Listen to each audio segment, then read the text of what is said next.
All right, so I've gotten a little bit more Genesis format underneath my belt, and I'm gonna be honest with you, Chief, I like it a lot better than current TCG format. I like that the hand traps in this game are not super common. I like the decks that are in the format, things like Radiant Typhoon, uh, Super Quantum, Branded are all very interactive archetypes that don't just vomit a hand onto the board, make a bunch of interactions, and then you just lose on the spot. Uh, I like that the format does not necessitate running an obtuse amount of hand traps just to be able to survive to turn 3. I think that that's genuinely a good thing about this format, and I'm really falling in love with it. Also, Droll Knockbird basically no longer existing in the format is, in my opinion, the best thing to happen since Maxi got banned in the TCG. I think those two cards are very comparable, but we can talk about that when we get to the end of the profile and we get to more my general thoughts on Genesis. If you saw my branded list, you know that I was planning on picking up Dragon Rulers. If you know me at all, you know that in 2013 I took a year-long break, and I believe it was actually more than a year. I took a break from Dragon Ruler format until the end of Hat format. Sylvan was like the best deck, and then Duelist Alliance just came out. I was 13 at the time. I could not afford a playset of Draco Sax and between 2 and 3 copies of Big Eye. My Dragon Ruler list, air quotes Dragon Ruler list, ran 3 copies of Master of Blades, and I just summoned big dudes. And that was obviously not the optimal way to play Dragon Rulers. So I took a year and a half to 2 year long break. And to be honest with you, I regret it. I wish I had the money back then to play pure Dragon Rulers. The deck, in hindsight, was probably one of the best decks that I could have played at the time. It was extremely budget for the engine. The extra deck, not so much. There was a lot of different ways to play it. You could play it with Dragoonities. Eventually, we got Ravine Rulers, like Debris Dragon. There was a lot of different interesting ways to play Dragon Rulers, and I just wish I would have actually committed to playing it. But of course, I was 13. I didn't know any better. So I decided to play Dragon Rulers in current format. Just a heads up, I'm not going to explain to you why certain cards are at certain ratios. If you want to know more about why I'm playing certain engines, go watch Joshua Schmidt's list. He'll explain to you why the armed dragons are good and why you play like certain cards at certain ratios. I'm just not going to do that. I'm going to respect your intelligence. I'm going to bet you probably know why. So let's just get into it. Engine. You played 10 rulers. It comes to 70 points. If it were up to me, I would make these 5 points each, and then this deck could run a lot more non-engine. But we'll get to that argument when we get to the hand traps. 2 of each of the old babies. The only one I kind of want to play more of is Lightning, just because Tempest is by far your most important dragon. If you see any of the big dragons, you want to open Tempest because you have so many ways to pitch it with another dragon to go upwards of +2, especially now that Flickers exists. This is by far your best starter. If you don't draw it, you're going to get to it in your combo. It's extremely good. Also, I play 1 Nebulous that you can barely see because of the glare and the Rarity Vomit. Shout out to Richard. He apparently had one of these lying around in his bulk, and he got it to me for a good price, so we picked it up. Armed Dragons, again, I'm not going to explain why these are good. I played 1 copy of 7 because it's the one you don't want to draw multiples of. 2 3s, 2 5s, and then I play 3 copies of Sacred Sword of 7 stars. I don't play the quick play spell in the main deck anymore, mainly because it does not do anything if you do. There's no way to search it. It's really good if you draw it, but I'd rather, if I'm going to worry about drawing into something, I'd rather draw into non-engine that lets me play on turn 2 or 3, or have a hand trap that lets me interact. Also, what I've learned about this deck is that Super Rejuvenation is absolutely busted. The reason this deck, I bet, will never get a point reduction is because it does not, Super Rejuve cannot exist in a format where this deck can play a ton of hand traps in a format that's as low to the ground as this one is. Nibiru being 6 points means that the deck needs 18 points to play a playset, and because of that, you cannot play the Dragon Rulers at an optimal ratio and a Zeus. Zeus is mandatory in my opinion. The fact that you can make your towers and then have it survive a turn, or excuse me, not have it survive a turn. You can make your towers, swing with it, make a Zeus over it, send every card your opponent has 3 separate times is insane. So you have to play that, and you have to play at least the 10 rulers. But if you can play hand traps, Super Rejuve is insanely good. This card lets you draw between 4 and 18 cards in a single turn. That doesn't even count if you draw into multiple of this. It's insane. The problem with Joshua Schmidt's list that I found is that Super Rejuve is really cathartic when you draw it, but there's nothing good to draw into it that you can use as either a play you can do in the end phase or a play you can do on your opponent's turn. So this deck needs to run some sort of non-engine. In his list, he played Typhon. I decided to cut Typhon to play 3 Mourner, and I'm also playing 3 Miradora. Okay, first things first, Mourner is good. It's bootleg Veiler, let's be frank. It's not as good as Veiler or any other particularly notable hand trap, but it is a wind, and it is a form of interruption you can draw off Super Rejuve. It's super cheap that you can commit points to. In Josh's list, he played a Typhon. I cut Typhon to play 3 Mourner, and then I also bumped Miradora to 3. I'm gonna be real with you, Chief. I fucking hate Miradora. This card is booty butt cheeks. I've resolved it twice, and it actually mattered. Once against Psychics, where I negated Mind Master, and then they just summoned it back anyway. And then again, where into the Radiant Typhoon deck, I played, like, they made Totem Bird, and then I summoned this, negated Totem Bird, and then I was able to use my Sacred Swords, which was cool. But otherwise, this is just here because you need something to draw off Super Rejuvenation. Game 1, this deck will usually make the towers pass, because in Game 1 of Genesis format, nobody's playing out to towers. Most of them are in the side deck in the form of Kaijus or Karma Cannon or something along those lines. So making a towers plus drawing into one or both of these is really, really good. Game 2 and 3, same deal. Super Rejuve, or if you go first, you Super Rejuve. But instead of making the towers, you make Chasma and Eclipse plus sometimes Doom Rider, depending on your hand. And then drawing into both of these. Your engine, your end board, minus the towers, of course, is very low to the ground. It's a pop and a spell trap negate with a little bit of floating. Your whole goal in this list is to survive to turn 3. If you survive to turn 3, you are peak. You're good, because even if they out your whole board, if you have no cards in hand, you can Nebulous and Flickers, summon back the Xyz, and then make disasters, wipe their board, banish everything in their grave, and they usually have no non-engine to follow up with. That is, in my opinion, the best way to play this deck. So if you have something like Super Rejuve to draw into your hand traps, that is the best way to play it. 2 interruptions is not much, but 2 interruptions backed up with 2 hand traps is usually enough. So that's why I decided to build the deck more around Super Rejuve instead of the weird quick play spell. Don't get me wrong, I would love to play the quick play spell. That card is genuinely fun to resolve. Making disasters on your opponent's turn is really, really good. But in a format where the best 0-point hand traps are the ones that specifically interact with the grave, it's probably not good enough. Extra deck, 3 Chasma, 2 Disaster, 3 Eclipse. This is not particularly, like, what's the term here? Interesting. I mean, it's just the 3 big, like, these are the win conditions. Game 1, you make this. Game 2, you make this plus this, with hopefully some hand traps, and then you make this on turn 3. That's about it. Something I have noticed about the format is that in Genesis, back row matters a lot more than it does in Advanced. Specifically because the lack of hand traps, because the majority of the good ones are pointed, means that sometimes just having a 0-point back row does matter. Your engine, most decks in the format usually have engines that will set up some sort of back row. So going into a low investment spell trap negate like Eclipse is really, really good. Yeah, this is really, really good in this format. It's all, it doesn't hurt either that this is like the most busted extender in the archetype. And then extra deck, pretty much nothing in this extra deck is super, super mandatory other than like these 8. The deck is not tight in that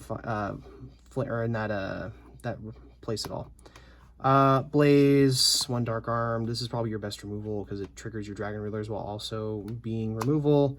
Draco Sack. This has some weird interactions with like the random floodgates you'll sometimes see. The most interesting thing that happened to me today was that against Archmage, they set up like this weird Raigeki that chains to their monster. So what I did was I made this, and then it forced their Raigeki right then and there, because if they don't do anything about it, you detach some of the 2 tokens. So if they Raigeki you, you don't care, because this will survive. The tokens will just die. And then you use the effect to pop the tokens, in which case they have to use it, because if they don't use it, they're going to lose it, because they will lose the monster at the end of the chain either way. So this was pretty good against that specific matchup. 1 Flare Metal. I have a weird thing I need to admit. I didn't know that Flare Metal was 1 point.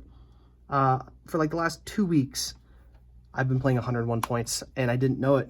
So if you're seeing this and you played against me, L/ratio/ I didn't know / I'm a Yu-Gi-Oh player, why would you expect me to read? 1 Doom Dragon Rider. I think this is just your part of your end board. Like if you happen to be able to draw Nebulous, or you can weave Nebulous into your combos, this is the extra rank 7 you make as a going first option. 1 Big Guy, 1 Sky Thunder. Yeah, it ain't much, but it's honest work. Zeus in particular is really important. You could theoretically cut this. I probably never would. I cut Typhon specifically to fit more non-engine. I don't think cutting Zeus is applicable here, because Zeus has such a good home here.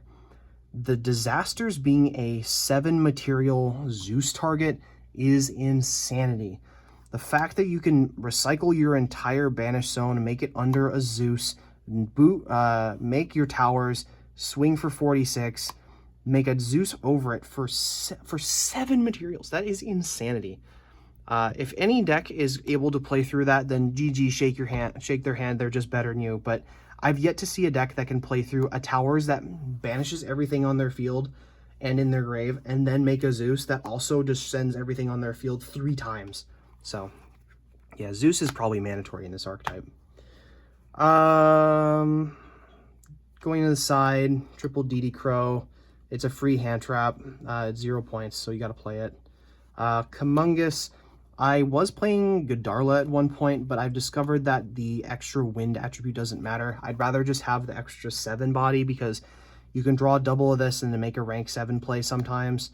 It's just better. Also, the Godarla, you can't swing over with Tempest. This you can at least crash with Tempest, so the stat line match actually matters. Gameciel, same deal, but the water attribute matters a lot less, and it's also not a correct level. So my locals has a lot of towers. I mean, obviously I'm playing there a lot, but we have Super Quant all over the place, Black Wings, Archmage is relatively popular, so having a going first out to towers is pretty good. Also, Shared Ride is a card I've been told to play in this archetype. I don't think I'm going to play... Was it Shared Ride or Mistaken Arrest? Whichever is the one that's Mistake on Legs. Probably Mistaken Arrest. I don't like that card, specifically because this deck's whole win condition is to set up a mediocre board, survive to turn 3, and then make disasters, which just instantly wins you the game if it resolves. So having something that's good for going first that outs towers is really, really nice into my particular format at my locals. 3 Dark Ruler. There's not a lot of ridiculous combo decks in my locals. The big one is branded. We have a lot of branded Draco Tail players. This turning off Mirror Jade plus Draco Stapelia is usually fine. There's a couple of weird rogue decks this also hits. So I play it in here for that. And then Cosmic Cyclone. You could argue to play Twin Twisters over Cosmic. My locals has a lot of zombie players, so hitting the zombie world without having to worry about Necroworld Banshee protecting it is also pretty important. Eldritch also is a thing, so if you hit the traps, you can stop them from floating. What else? Man is also very popular, despite my chagrin. I don't like that archetype, but this is just as effective against as Twin Twisters is, but it has no cost switch. And to a deck that's mostly built around resolving traps, having extra card advantage in hand is usually pretty good. So, what are my thoughts on Genesis? Well, for one, I love that it's not super high ceiling format like Advanced is. Don't get me wrong, I love TCG, I love Advanced. It is probably still the better format just because the game is built around Advanced existing. But does that mean I don't occasionally like playing Genesis because there's no Droll, there's no hand traps, there's very few Charmies? You don't have to worry about getting FTK'd if you happen to brick. Sometimes you can unironically just end on a board of like a rank 7 that is follow-up plus a pop, and you can unironically live.